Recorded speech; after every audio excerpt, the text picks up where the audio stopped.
In almost every organization in the world, most people are hiding something. Find out what that is as we talk with today's guest, Andy Fleming, here on the Genetics of Leadership.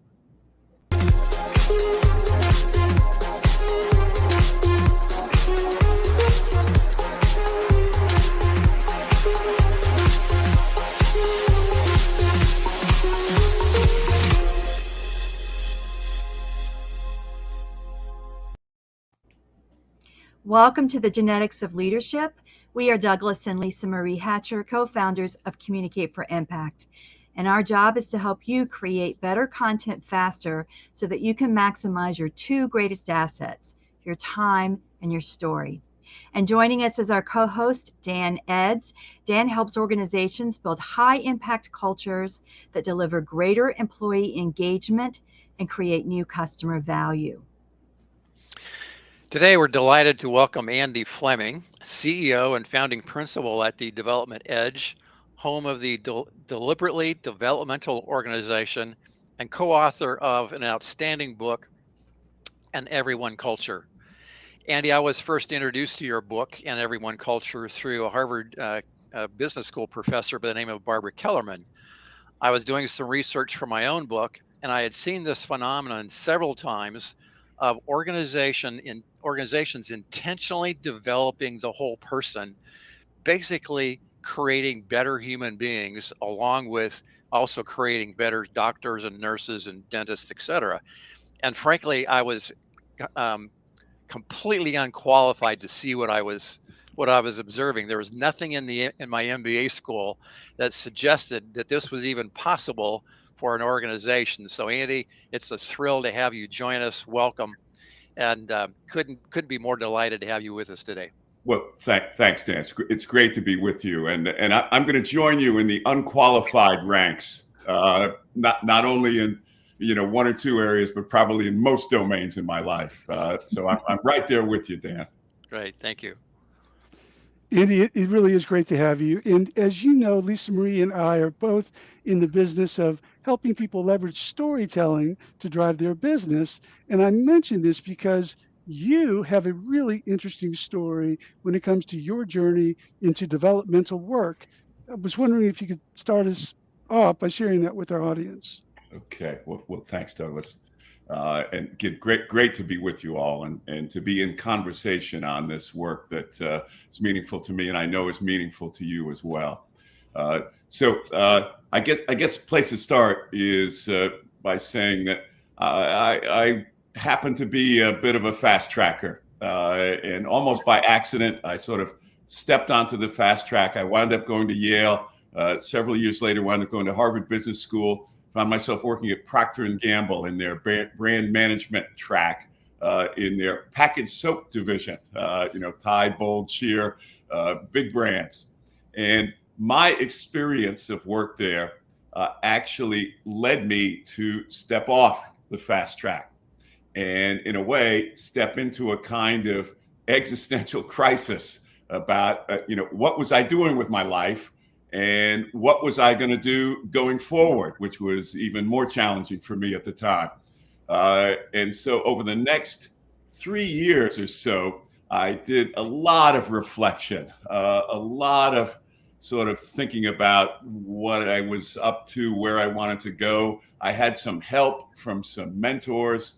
I worked for 3 years to pay off my school loans. And then I decided to come to Atlanta to study ethics and theology at the Candler School of Theology that's part of Emory University. So I was really now on a different kind of track, and I had developed this sense of mission for myself that I wanted to help people better integrate who they are with what they do, better integrate their faith, not necessarily religious faith, I want to be clear, just their centers of meaning and value with their work. Because I knew in my own bones what it was like to live a disintegrated life, where who you are and what you're doing is not connected. And I wanted to see if I could do something about that. And so I came to Emory to study ethics and theology. and I met a professor by the name of James Fowler, whose big book is called Stages of Faith. But Jim took ideas related to human development in the field that's called constructive developmental psychology, and identified stages of development that people go through. He particularly related them to vocation, values, and to spirituality, and how one might go about shaping one's life. And I can still remember sitting in a classroom at Emory, at Candler School of Theology, classroom number 311. And Jim is laying out his map on the blackboard of the developmental stages people go through. And I'm looking at, and I'm having this moment where I'm going, why didn't someone teach me this before? These developmental ideas are so useful. I see where I am. I see where I want to go. And now I have a sense of what it's going to take to get there. It's like, I went to these other schools. Why didn't somebody teach me this before? And I kind of made it my part of my mission to spread these developmental ideas, these developmental principles as far and wide as I could. I wound up working for and with Jim at something for the Center for Ethics. We wound up having the opportunity to interact with a company in Georgia that wanted to create a leadership institute. I was very involved in doing that. They got named #1 best company to work for in America, the Fortune magazine list. That led to good things for them, led to some good things for me, having a business, helping other organizations become great places to work. And about 10 years ago, and I'll finish up this little piece here, about 10 years ago, had a kind of epiphany that in the 21st century, it's not enough to be a great place to work. That's like table stakes right now, treat people well, good benefits, respect, pride, etc. You've also got to be a great place to grow, not just a great place to work. And the reason is because the pace of change is so fast that people at all levels of the organization now, not just at senior levels and with quote unquote high potentials, everybody needs to be developing new capabilities. And so that led to a connection with Robert Kegan and Lisa Lahey, faculty up at Harvard, who had been old colleagues of Jim, who are pioneers in the field of adult development, and led to ultimately myself and my wife, Claire Lee, who's also a developmental coach, throwing in together with Bob and Lisa and creating the entity that we now call the Developmental Edge, that's all about initially doing the research on deliberately developmental organizations and now consulting to try to help organizations infuse more developmental principles inside of them. All right, I'll stop That there. is so awesome. I will tell you already, Andy, that we've gotten several comments, people just saying what a great topic this is. Oh, good. I'm glad. That's good to be with you all in this. All right. Great. And Andy, let's move into the book. The opening lines of the book, which I think is a brilliant piece of writing, but incredibly powerful. Give Robert Kegan lots of credit for that. Well, I'll let you do that. Okay. But it is a brilliant piece of writing. He says this: in an ordinary organization, most people are doing a second job no one is paying them for. In businesses large and small, most people are spending time and energy covering up their weaknesses, managing other people's impressions of them, showing themselves to their best advantage, playing politics, hiding their inadequacies, hiding their uncertainties, hiding their limitations, hiding. We regard this as the single biggest loss of resources that organizations suffer every day. 2 questions. First one, what do you mean by development? The second one, what is the impact on this for a company's ability to deliver value to their customers? Okay, great. So what we mean by development is the capacity to take in more of reality, to take in more of the reality about yourself, more of the reality about other people, more of the reality about the situation that you're in, to be able to look at it from multiple perspectives, to be able to put yourself, better able to put yourself into other people's shoes and demonstrate empathy and multiple perspectives, to be able to think systemically and not just sort of in billiard ball, sort of point to point to point kind of fashion, but to see more of the system. So that's what we mean by development. And a little bit later, I think we may get to talk a little bit about sort of the core dynamic of development. But that's overarching. That's what we mean by development.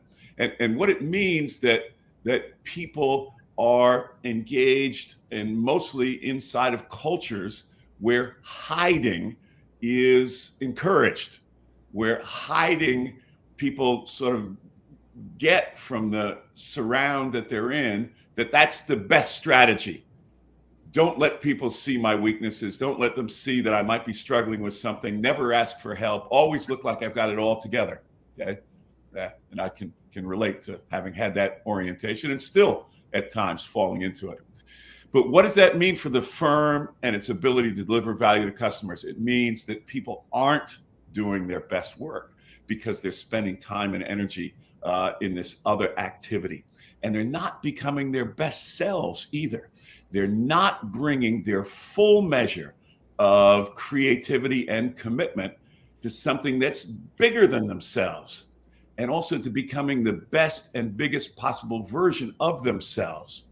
They're not trying new things because they're afraid of making mistakes and looking bad.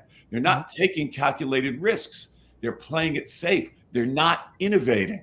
Okay. And the culture becomes one of protecting what you've got. It becomes a self-protective culture rather than something that's continuously moving out on edges and trying new things. So, of course, this is going to impact the value that organizations can deliver to their customers. But this culture of hiding also impacts the quality of life that individuals inside the organization are living. You know, I know it's true for you all. It's probably true for everybody who's, watching or listening here. But we spend so much of our lives consumed with work that if we're not flourishing in the work domain, if we're mostly hiding there and not growing there, we got to ask ourselves, well, what does that mean for the totality of our lives? Okay. I actually think it's a tragedy for one person to not become who he or she has it in themselves to become. For one caterpillar to not become the butterfly that they could become. Okay. And when that happens across a whole organization, and then organization upon organization, to me, that's millions of individual tragedies and ultimately a collective tragedy. So you asked a question about what does a culture that encourages hiding mean for an organization's ability to deliver value for its customers? Well, it impacts that, but it also impacts an organization's ability to deliver value for its people. And we all know that more and more organizations, rightly so, smartly so, are caring about their employer brand, right? And so from my P&G days, Tide, Crest, Dawn, Ivory, Pampers, Pringles, etc., I know what a brand at its best actually means. It means a trustworthy promise to deliver meaningful value. Okay. And more enlightened, more progressive organizations now care about delivering meaningful value, not just for their customers, but also for their employees. And so they want to create more of what we might call a growth culture, because they know that the quality of their customer and employer brands are actually intertwined. Okay. And that is brilliant. That they deliver to their employees, and that the extent that they help them grow is going to mean more innovation and ultimately more value that they can deliver to their customers and to shareholders as well too. Very, very cool. Before Lisa Marie asks her question, let me just say Willie Studer. I don't know if you know that name, but he is Yes. watching and listening. And someone else has commented on what you just said and said it was well said. So I'll turn it back over to Lisa Marie. Okay. Well, first of all, I just have to say I had a really weird mental image when you put Pampers and Pringles together. But we'll move on. So, Andy, in your book, Wait, I have to break in, Lisa Marie. It's probably a good thing that I also mentioned then Tide and yes, thank you. And when you mentioned bold, I had not heard bold in a long time. Yeah. That's right. That's right. Some good old brands there. Yeah. So in your book, you refer to culture as strategy. And I think when we think about the word development, the word culture, and the word strategy, they all typically are very independent of each other. And we think of them independently and not in any way, shape, or form melded together. So how does development fit into culture and strategy? Okay, great question. So mentioned earlier, it's a cliche. Everybody, we all think about this, but in a rapidly changing world, the so-called VUCA world, that organizations have to be adaptive and innovative, or else they're going to get run over by events and by the competition. Okay, that's more adaptive or more innovative or coming into the market. So now, if you've got a culture that's actually infused, with developmental principles, then you've got a culture that is necessarily going to be more innovative. And so how is this so? You might be asking yourself. Okay. So here's how it's so. There's a dynamic that's at the heart of human development. What drives individual development is the ability to bring to the surface, to identify and bring to the surface, to engage and test, and then ultimately transcend old limiting assumptions, old ways of thinking, old ways of thinking about ourselves, about others, about the world around us. It's our old, unexamined, and untested ways of thinking that from a developmental standpoint keep us stuck. Mm-hmm. But then take a look at any innovative organization and you see the same dynamic at play, the dynamic of challenging old assumptions. What makes an organization adaptive and innovative is the ability to constantly challenge and then ultimately transcend old assumptions about their customers, their markets, their operations, their people. So when the world's changing so fast, if we're not keeping up with, re-examining our old assumptions, reimagining how to do business, we're going to be out of business. Okay. So the same dynamic is in play. Okay. So an organization that's actually infused with developmental principles, for example, looks at mistakes and failures differently. It sees them as opportunities to learn. It sees them as the raw material for learning. And so it actually does the opposite of trying to hide them. And just as an example, one of the companies that we spotlight in our book, In Everyone Culture, is Bridgewater Associates, the world's largest, most successful hedge fund, Ray Dalio, et cetera. And they have one of their developmental practices is that their teams keep a log of mistakes that individuals and the team has made. And every so often, periodically, they regularly go through the log using a regular protocol to see what they can learn from those mistakes, both individually and collectively. And, another kind of famous example that, lots of, people have heard about is the Toyota assembly line. Okay, an example of an innovative, adaptive organization on the assembly line. If one person spots something going wrong, they can pull the switch, stop the line, and it's looked at as an opportunity to better learn about our system rather than who messed up, what went wrong, and pointing fingers and blaming. So that's another example of organizations where the culture is infused with developmental principles that make them more innovative. Okay. Yep. I love that, Andy. I will follow up on that with a famous quote from a great philosopher known as Lionel Richie, who once said that losing is learning. That's great. Yeah. So There you go. that's right. We tend to learn more after we've lost or after we've failed. We get real serious about digging in. Okay. Yeah. Absolutely. So, look, we would love to hear more about development in the following two contexts.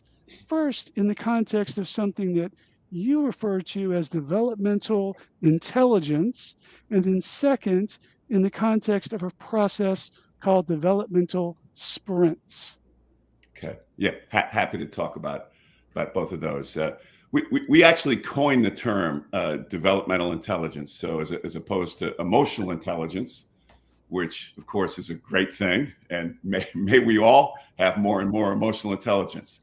But developmental intelligence, or DQ, is actually a different kind of capability. It's actually the capability to develop new capabilities. And we think that's the most important capability to have in a rapidly changing world. You don't know exactly what capabilities you're going to need 3 months from now or 3 years from now. But what you do know, what we all know, is that we're going to need some new or enhanced capabilities to thrive in those circumstances. And so, just to give a little bit longer definition of developmental intelligence, or DQ, we say it's the know-how to accelerate your own growth. It's the know-how to help someone else accelerate their growth. And it's the know-how to contribute to or even lead a team or an organization in a way that allows everyone to grow faster. Okay. So you might be asking, if developmental intelligence is so important, how do you get more of it? Well, you get more of it by having experiences of it. And therein lies the second thing you asked about, the developmental sprint.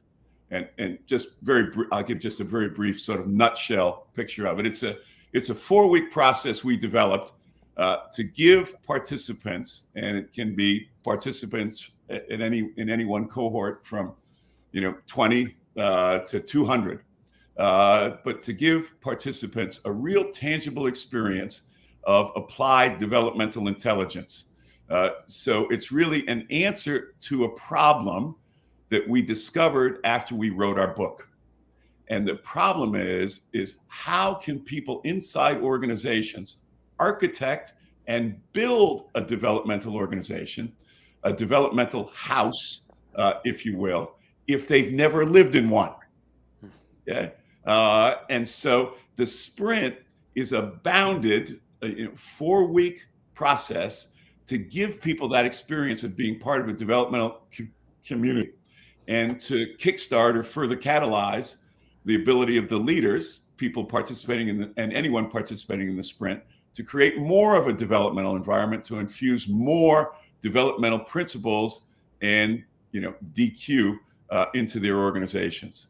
So it's really a marriage over a 4-week process that's actually embedded in the work itself. It's not a separate thing.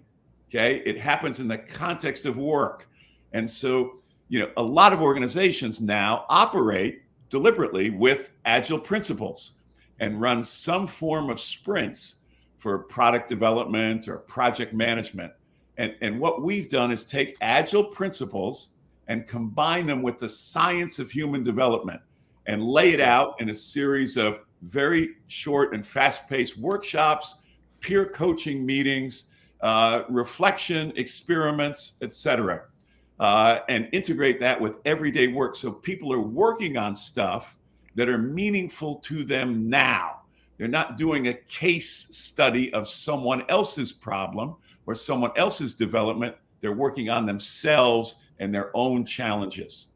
And we've had now the opportunity to run sprints with organizations of all sizes around the world, probably in fact, I know now in over 50 countries. And it's become a way to rapidly increase the developmental intelligence with which leaders and the organizations themselves operate. And because it's all 100% virtual and supported by a digital tool, it also generates some incredibly rich data that then we're able to feed back to the organization that helps with accelerating sort of the development of their people and, ultimately adding to the bottom line. So Andy, Ernie just commented and asked this question. Could you comment on whether the cohort can be distributed or needs to be a group that works together? It can be either one. And that's one of the good things about the sprint. It doesn't have to be all working together. It can be distributed. So in one global organization that we're working with, their goal is to take 20,000 leaders through a version of sprints.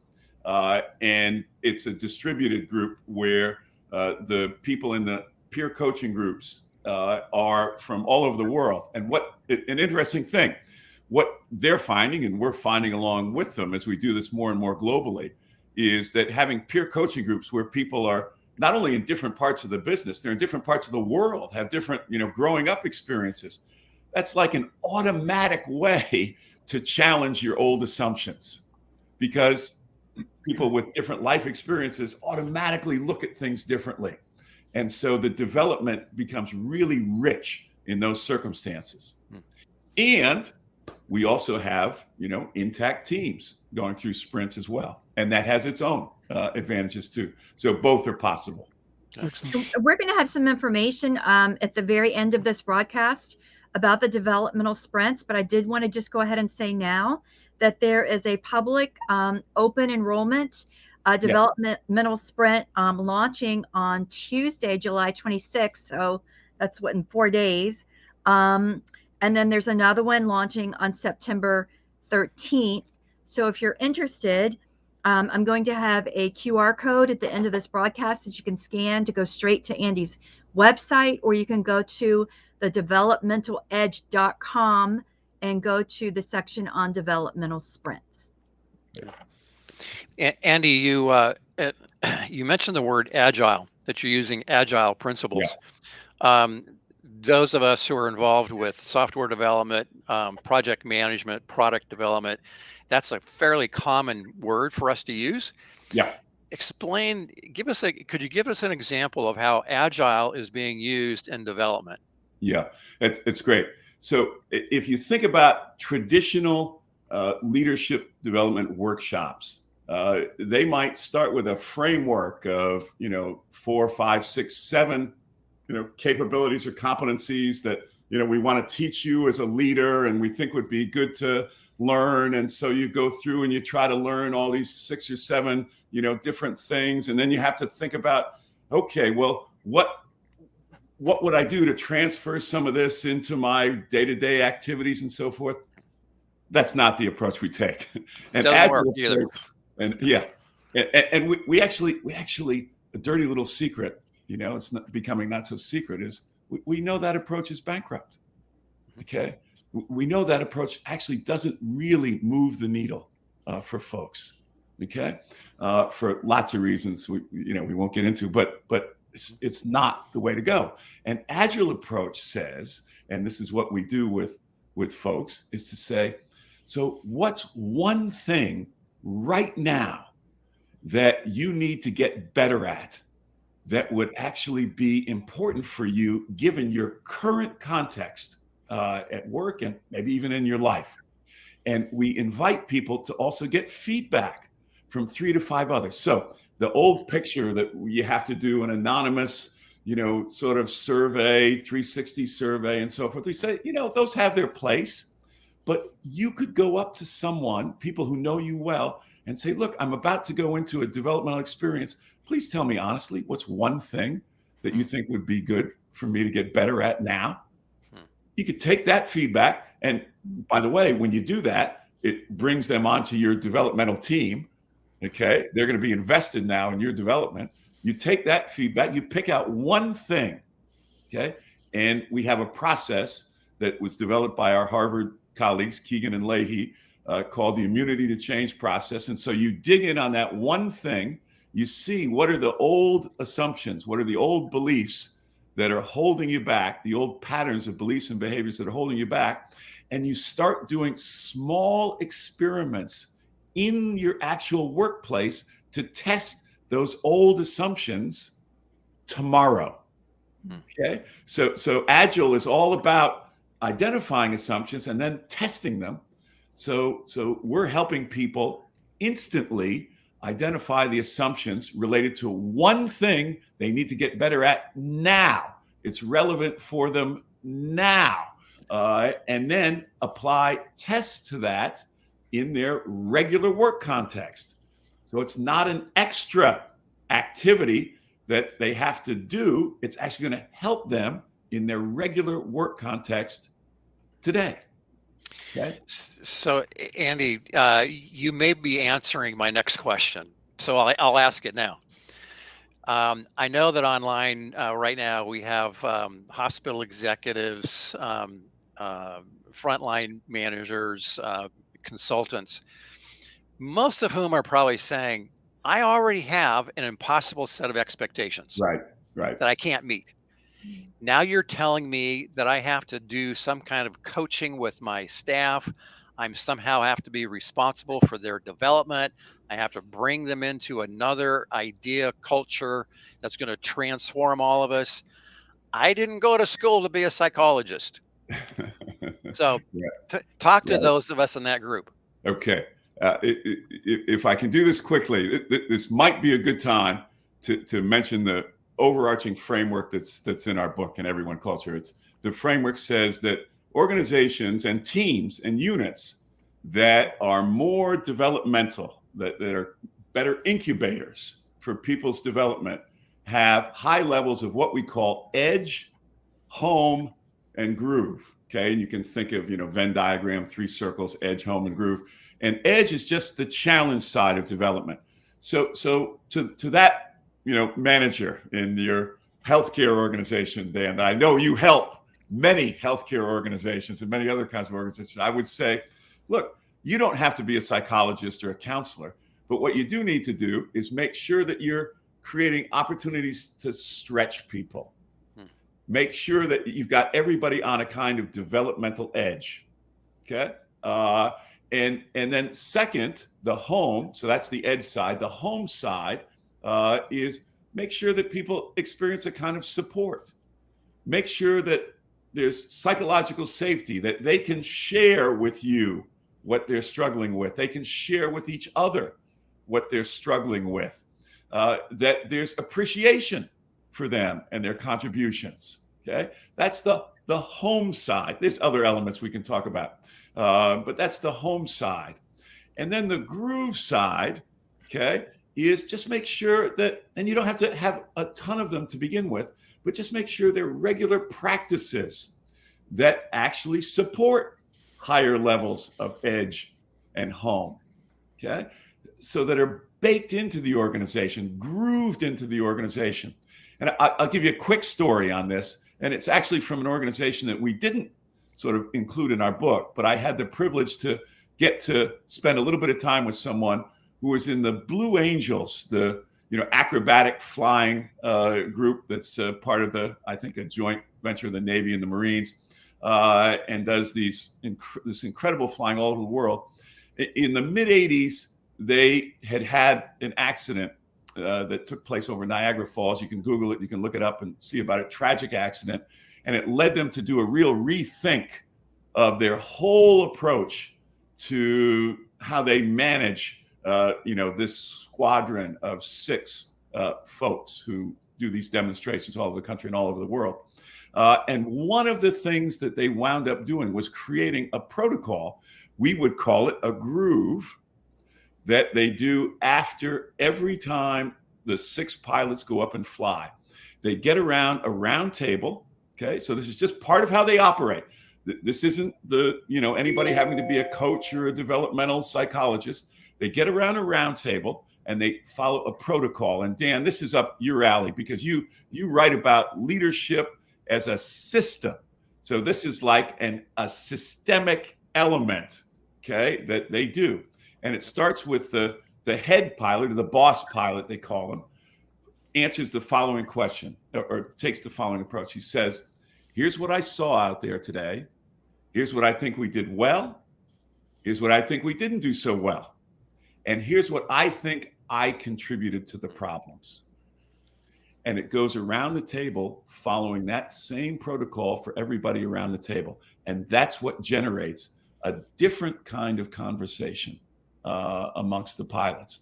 And that kind of conversation with the leader demonstrating their own willingness to be vulnerable, but having it be part of a process that we're going to regularly do, it makes it so that no one person has to be heroic. Okay? It's just, no, this is what we do. We share what we think we did well, what we think we didn't do well, and we share what we, think we might have contributed to the problems. And that just opens up and creates a kind of psychological safety for you to have real conversations. So that would be an example of the kind of thing that a leader can do without, taking courses in developmental or clinical psychology or counseling or anything like that. Yeah. Right. Love it. Just love it. Dan, I'm going to let you go on to your next question because I think Andy answered my next question. So go ahead. Oh, all right. Well, the book came out in 2016, and here we are 6 years later. As you look at organizations, leadership, and culture, what has anything changed in your view, and what has remained the same? Okay, great question. I would say, in terms of what's remained the same, in one sense, is that the need for development in organizations and in our broader society, well, maybe it's also changed. It's actually grown more urgent. Yeah. Okay. And the hunger for it, and for work environments that foster development, that are genuinely about human flourishing, the hunger for it, I believe, has only grown stronger among individuals, and particularly in younger generations. And I actually think, there's lots of factors behind it, but I actually think, some of what people refer to as the Great Resignation that took place was because, yes, there are lots of other factors, but one factor is a kind of people having this kind of reflection that, wow, I'm not getting nourished in my workplace. And this seems like a good opportunity, to think about doing something else. Okay. In one sense, embedding developmental principles and so forth in an organization, we come to, even more fully appreciate that in one sense, it's hard work. People in organizations are complex, et cetera. Individually and collectively, we've all got old embedded ways of thinking that can seem very difficult to overcome. But in another sense, it's actually, and this is how our thinking has evolved, it's actually easier to get started than you may think. An individual can start, by grabbing a developmental buddy and helping each other kind of surface and test old assumptions. And you can infuse some of that into your life and work. You can ask yourself in any situation, particularly any difficult situation, what assumptions am I making about this situation or this person or about myself that I might need to test now? You can ask others, okay, respectfully, of course, what assumptions are they making in a given situation? Help me understand your thinking about this situation. What assumptions are they making that they may need to test? And if you're an organizational leader, you can actually kickstart things more easily than you may think by, getting involved, putting yourself and others through, a developmental sprint. And so over the last 6 years, I've actually only grown more convinced that this developmental work is important for individuals and organizations and more possible than we may think.